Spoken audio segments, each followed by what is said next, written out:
Hey everybody, hope you're doing pretty well. It's a Sunday afternoon. As you can see, the hair's not done because on Sundays I kind of relax and don't gel the hair.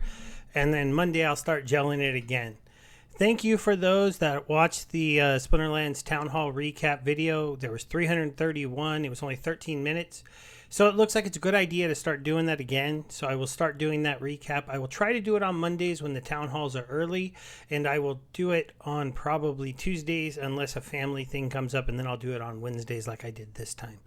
So hopefully, they don't have too many late ones because it's hard to do our 2 hour live show in the evening where we kind of go over it. Thank you for those that tune into this and go back into doing a video that same day unless the town hall is in the morning and I'm able to do that recap right when I get home. But today we are continuing our Splinterlands Battle Share Your Battle series. We did Odd Ones Out and we did Noxious Fumes, and the team this week. Oops, that's the wrong tab. The team this week has asked us to go with Reverse Speed. So let's go ahead. We'll get into here and we'll start looking at some of the monsters that are really good in Reverse Speed. And I'm going to call these out. We're going to stick with Modern. We'll go ahead and keep the gladiators on the board. We'll get rid of my gold cards. And then we'll start talking about these first by looking at the teams that I say are pretty good for this. Now, the team that's going to stand out for most people right here, it's going to be Earth. Oh, wait. Playable. There we go. Because when we look at the Earth team, there's some very key cards that are very interesting for reverse speed games. Now, I'm going to throw Fungus Finger here as a honorable mention only because he has blind. So remember, if you have a lot of one-speed monsters, he does have blind, but obviously Mardar is not as good in reverse speed as most people think. But there is a chance that you still might want to throw him on the board in some situations. Going up to like a 2-speed on a Goblin Psychic, but getting that extra magic damage and having a blind early could be kind of promising in reverse speed. But the obvious stars here are Goblin Psychic. Also, if you have the Princess, 3-speed is not terrible for a healer because they will heal after 1-speed attacks. Then you go down here, you look at cards right here, the Goblin Tower and the Mycelic Infantry. These are dominant cards in reverse speed, without a doubt, especially when you can combine them with some interesting summoner plays, and we'll look at those in just a second. Cora is interesting. She doesn't get very fast. She has immunity and heal, and she has a magic attack that won't miss even when she speeds up. It's not the worst card to play if you have a gladiator rule set, but cards like this might be a better play if you're going the magic team with like Jinbilka, Queen Massilia. But if you're not going the magic build, you obviously could throw her out there as kind of an interesting play. Obviously, Ancient Redwood for those higher manas. And then there's the Hulk. Now, the Hulk looks like a pretty dominant card in reverse speed, but he's not as good as you might think. And it's mainly because in reverse speed, the best thing to do is combo Hulk with Immortalis. But you end up seeing that in a mirror match quite often, and then that armor just gets melted away. So that's something that you should just be aware of. I'm going to throw in the neutral cards really quick so we can talk about the ones here in reverse speed that are pretty good. Parasitic Growth, not bad. He's an opportunity monster, and the reason why he's not that bad is he combos with probably one of the most dominant reverse speed cards in the game, and that is Mr. Rooney. Rooney's going to be down here. Why is Rooney so good in reverse speed? Well, because a lot of people might go with the Mylord reverse speed team on green. He counters that really good with the Reflections field. He doesn't take that Thorns back, and he goes first. Dr. Blight is also a very dominant card in reverse speed, but he would attack after the Rooney. Rooney also is got that built-in Resurrect, and when he finally attacks first, can't miss, can't take any damage back from Thorns. He can definitely be a very good card. Spirit Hoarder is definitely an honorable mention here. He also has a blind with a triage. This can be a better play for you if you don't want to play something like that Fungus Finger that I talked about before, just because blinds and reverse speeds do matter if you go ahead and throw out 1-speed cards, because then they can dodge attacks if the other player decided not to do that, especially if you have any 1-cost cards or really slow cards that have some additional abilities. So that's just something to remember. Okay, so we went over the green team team. We'll leave the neutrals on the board, and then we'll talk about some of the other cards. Also, just a quick shout out for the green team. You got the Failed Summoner, 2 speed, has a Demoralize, the Strengthen, bounces magic back, counters things like Dr. Blight pretty well. So that's why I said there's a Mylor, kind of Failed Summoner. Another honorable mention probably for reverse speed is if you have him, where is he? Right here. Acid Shooter, not too fast.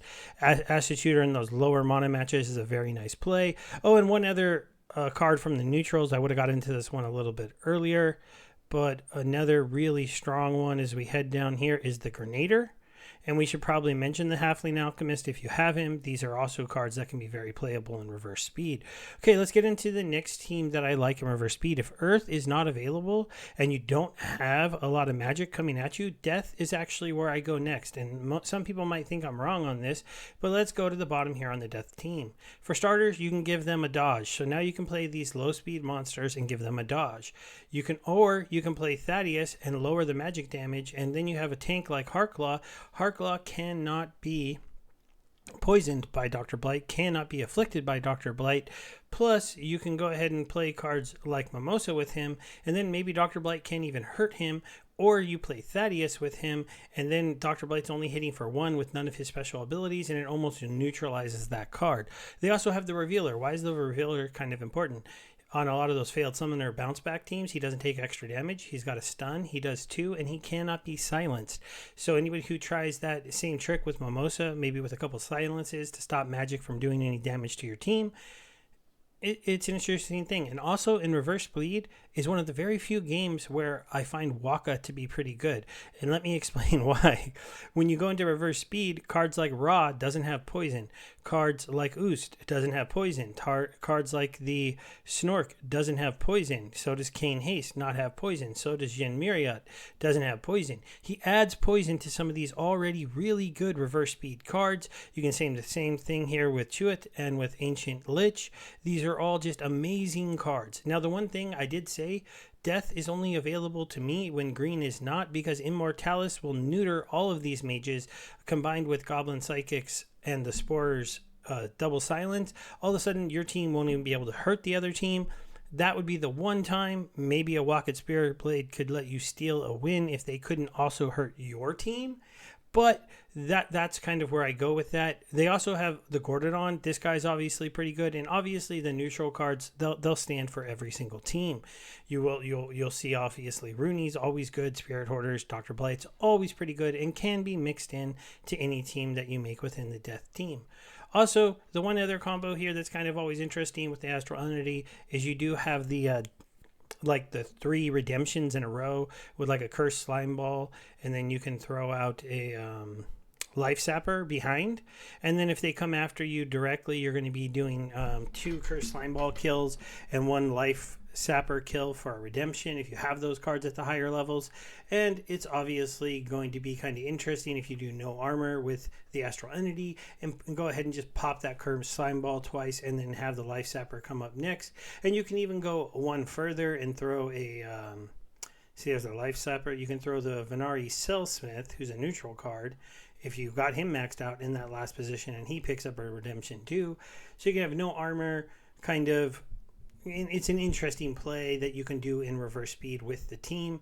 Even though those cards aren't that slow, they're mages who don't miss, or somebody who's just meant to get crushed and then just deal out some damage.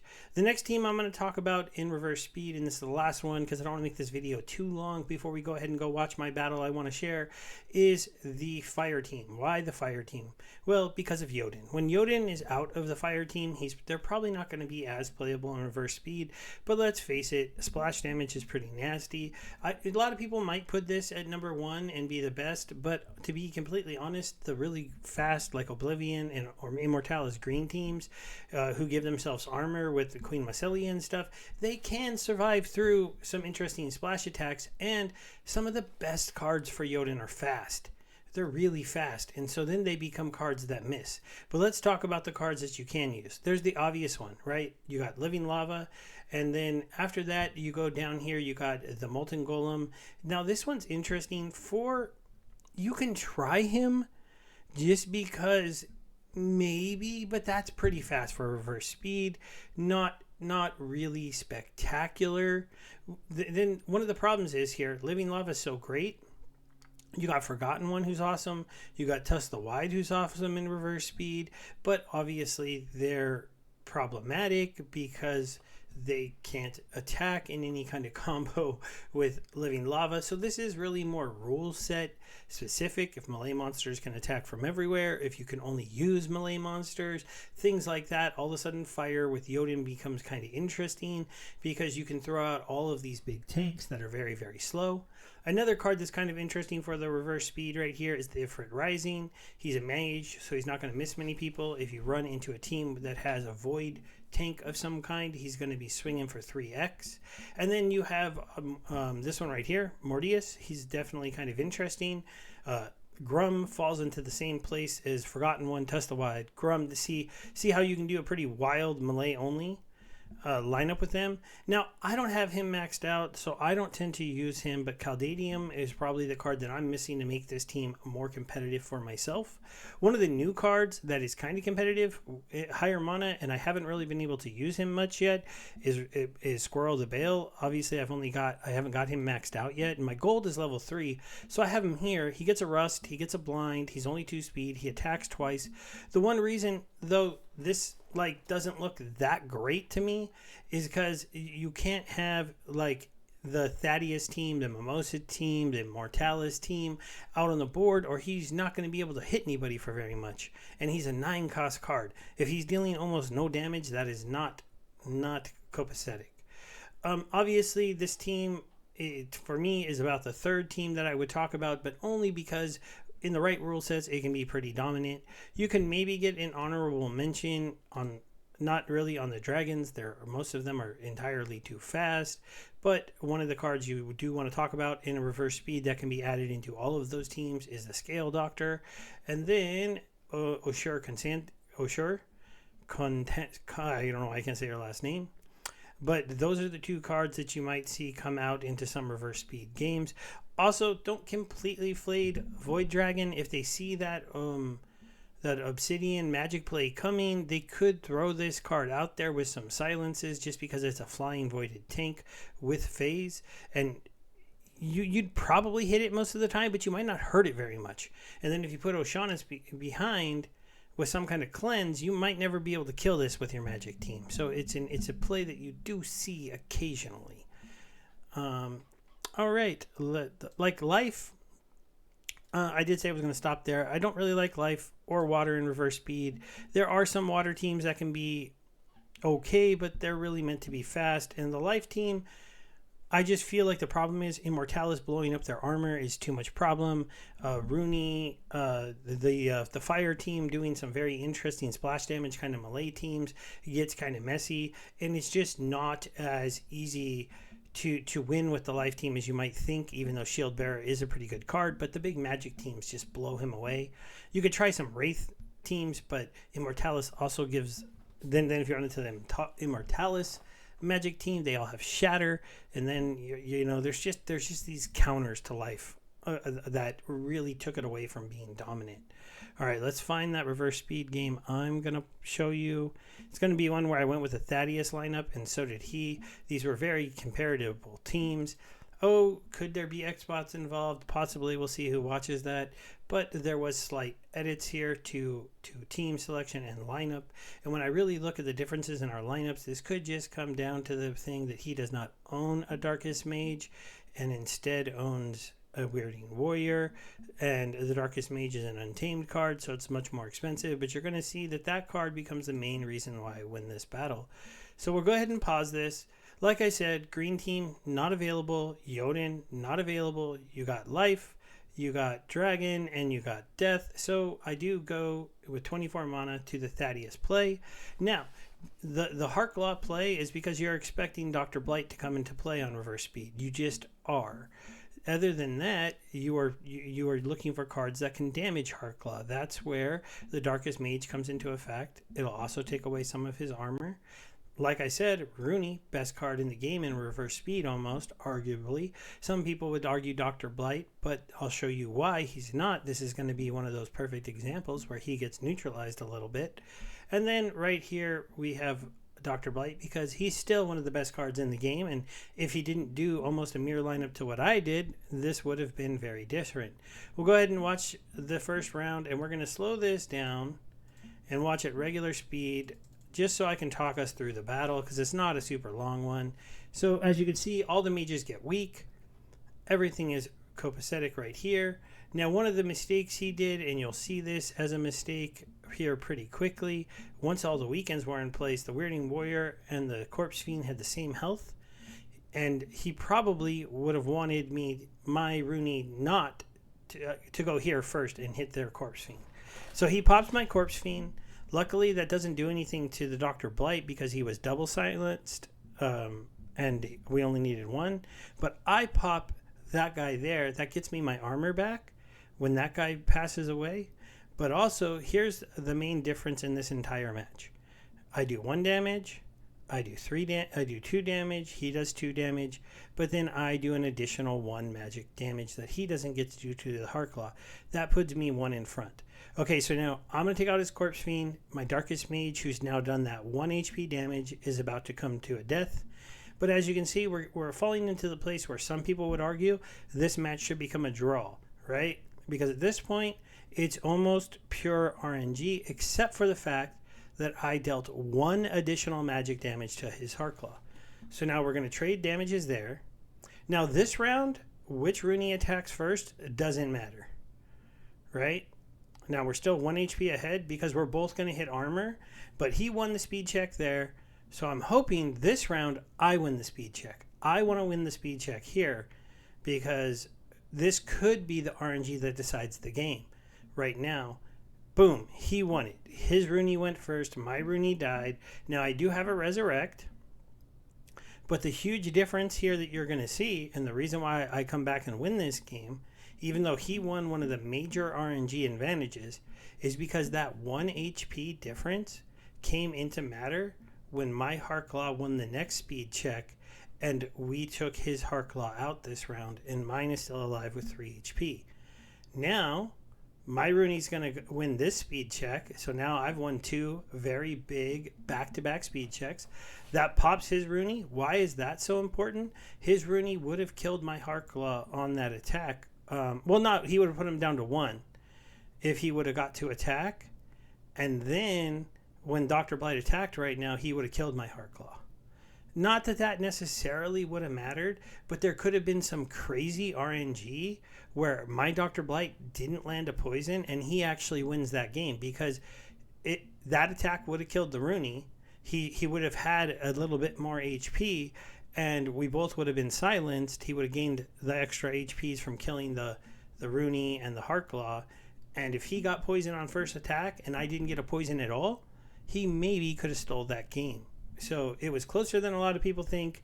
Thank you, Rickson, for showing that sometimes it comes down to the cards you own and sometimes it comes down to the cards you don't, whether or not you win that game. Because I honestly imagine the main reason I won that game was because of placement of monsters and the fact that I own a card that he doesn't. And this wasn't a card that I mentioned in the honorable mentions for the death team. I probably should have.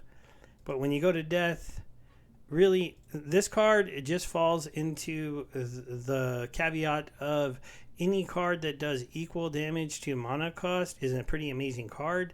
You got the Weirding Warrior who's in that world as well, but you also have the Darkest Mage. This is a very interesting play, this one versus that one. He has the Shatter. That could have been major, but he didn't get to attack because of placement of the monster. So I think I would have ended up winning that match every single time we fought. And if he would have switched around his Corpse Fiend with his Weirding Warrior, he might have had a 50-50 shot at winning that game because I think it would have stopped that life advantage from being so close.